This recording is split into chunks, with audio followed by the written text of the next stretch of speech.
ఎక్కడైనా తాను అన్స్టాపబుల్ అన్నారు బాలయ్య. కాకినాడలో వేగా జ్యువెలరీ షోరూమ్ ని ప్రారంభించారు ఆయన. హీరోయిన్ సంయుక్త మీనన్ కూడా ఈ కార్యక్రమంలో పాల్గొన్నారు.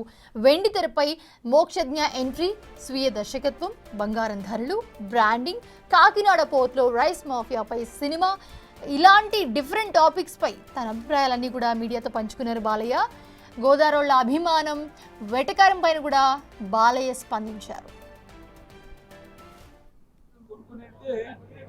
ఇప్పుడు బంగారం అన్నది ఇప్పుడు స్కీమ్స్ ఉంటాయమ్మా, ప్రభుత్వ స్కీమ్స్ ఉంటాయి, దానికి అంత సంబంధం ఉండదు.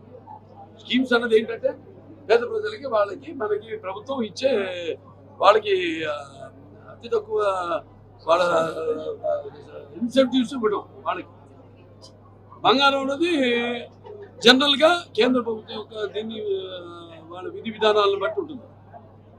అది వేరే సబ్జెక్ట్ టోటల్గా. దానికి ఇప్పుడు ఉన్న ప్రభుత్వం విధానాలకి సంబంధం ఉండదు. చూడడానికి నాజుగ్గా ఎలా అందంగా ఉండాలి అన్నది ఒక యువతరంలో చూస్తున్నాం మనం.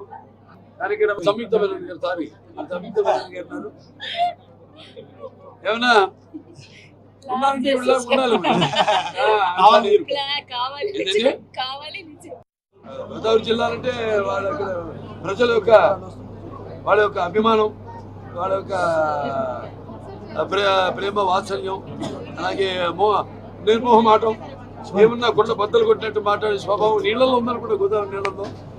అలాగే వెటకారం, అదే ఇక్కడ పుట్టుంటుంది వెటకారం అన్న పదానికి అర్థం. మా మామగారు ఆయన ఉన్నప్పుడు కూడా ఎంతో ఇప్పటికీ ఇక్కడికి వెళ్ళా మనం కట్టడి చూపిస్తున్న అభిమానానికి ఎంతో నా కృతజ్ఞత.